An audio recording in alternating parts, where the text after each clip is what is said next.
Mientras los gobiernos de América Latina flexibilizan las cuarentenas, siguen encabezando las listas de contagio a nivel mundial. Estados Unidos, con 2.638.086 casos confirmados, lidera la lista de países más afectados del mundo. Le sigue Brasil, con 1.370.488 casos. Rusia, con 647.849 casos confirmados.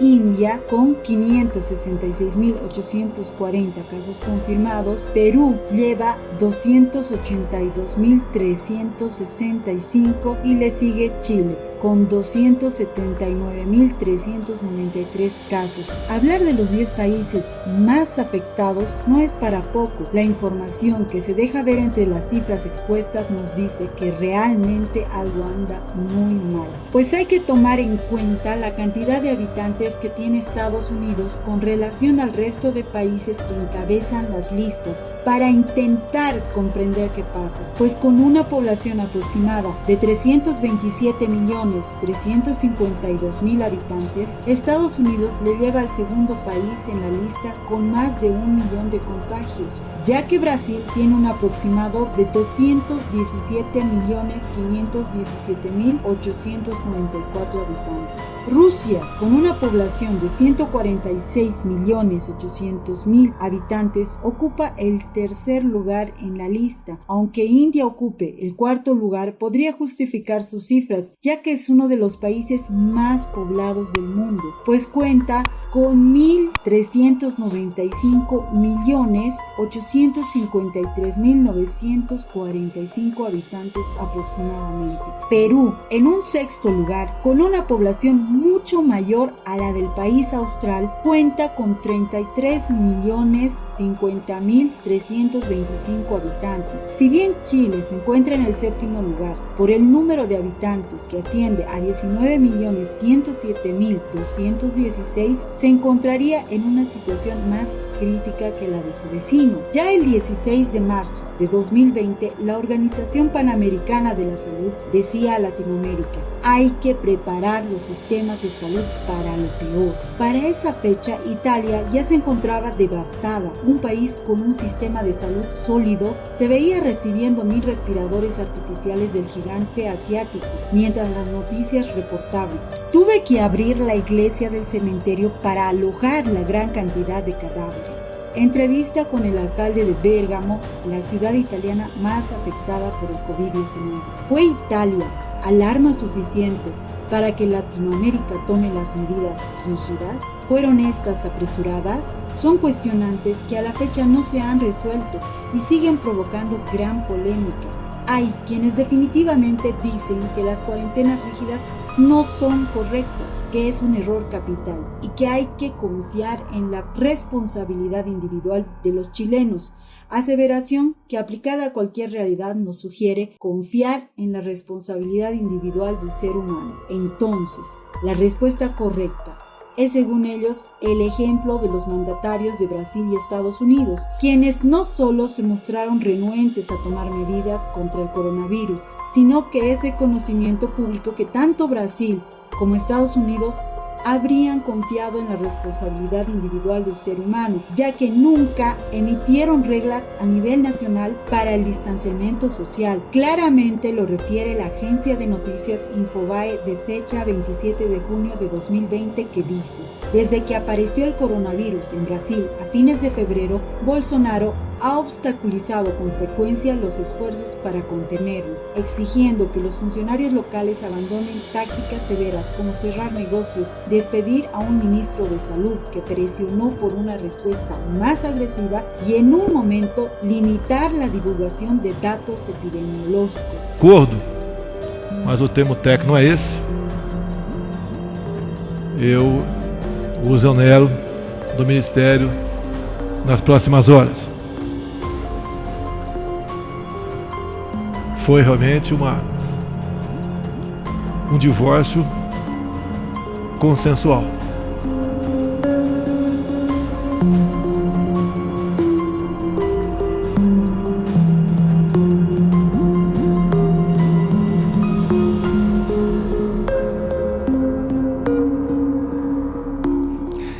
Não tenham medo.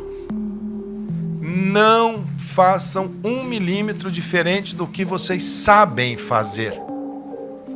Eu deixo esse Ministério da Saúde com muita gratidão ao presidente por ter me nominado e ter permitido que eu nominasse cada um de vocês.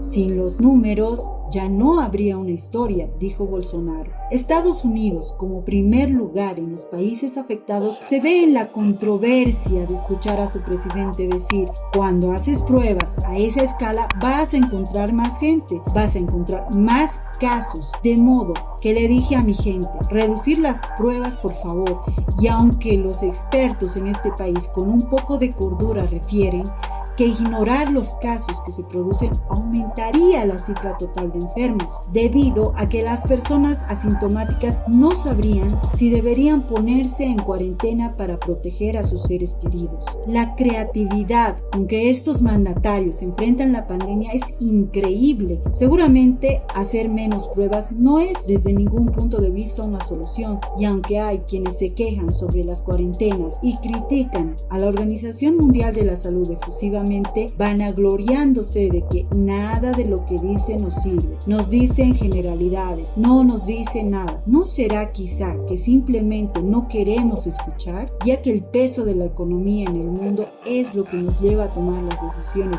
más importantes, dejando en un segundo plano a la salud? La Organización Mundial fue clara cuando dijo: no hay atajos. Las medidas de salud pública ya son claras: aislar cada caso, hacerle pruebas, atender a cada persona, rastreo de contactos incansable y obviamente el distanciamiento social. El 25 y 50% de casos se han dado en la última semana por ello, y hay que escribir en letras mayúsculas y remarcar que supone una gran inversión detectar casos, tratarlos, aislarlos, mantener a la gente en su casa tiene un alto costo. ¿Ese costo es sustentable? Hay países que al parecer demostraron que es posible asumir ese alto costo, obedecer las recomendaciones de la Organización Mundial de la Salud. Corea del Norte, por ejemplo, quien cerró anticipadamente sus fronteras con sus vecinos e impuso una cuarentena rígida, lo mismo que el país comunista de Vietnam, quien con una población estimada de 95.540.395 habitantes, a la fecha tiene 355 casos confirmados y 0 muertos. Y en el caso de América Latina, Uruguay ha tenido un gran éxito en frenar el virus, pero un posible rebrote ha llevado a la jefa de epidemiología de este país a ver cómo ante un pequeño descuido esta situación pudiera cambiar, por lo que dijo: es ampliamente viral y contagiosa esta enfermedad, por lo que no se puede bajar la guardia. La historia de pandemias en el mundo, como la plaga Justiniano, redujo la población en un 25%, y la peste negra terminó con 1/3 de la población y del viejo continente. El coronavirus, a más de 5 meses desde su confirmación en el mundo, ya tiene 10.365.963 casos confirmados y 507.166 muertes, y no muestra señales de contenerse. Y cuando los países de América en general se ven más afectados en el resto del mundo, estos países deciden flexibilizar las medidas rígidas de la cuarentena. Incluso Estados Unidos reactiva el deporte haciendo oídos sordos una vez más de lo que significa ser el país del mundo con más contagios. Es claro, no hay atajos, deben fortalecerse los sistemas de salud y las cuarentenas son la única opción, ya que los casos se han incrementado en el doble estas últimas semanas, que son las que se han relajado no solo las cuarentenas, sino sobre todo el control de las mismas. El conocimiento es poder y saber nos hará libres. Recuerda, depende de ti saber y conocer más.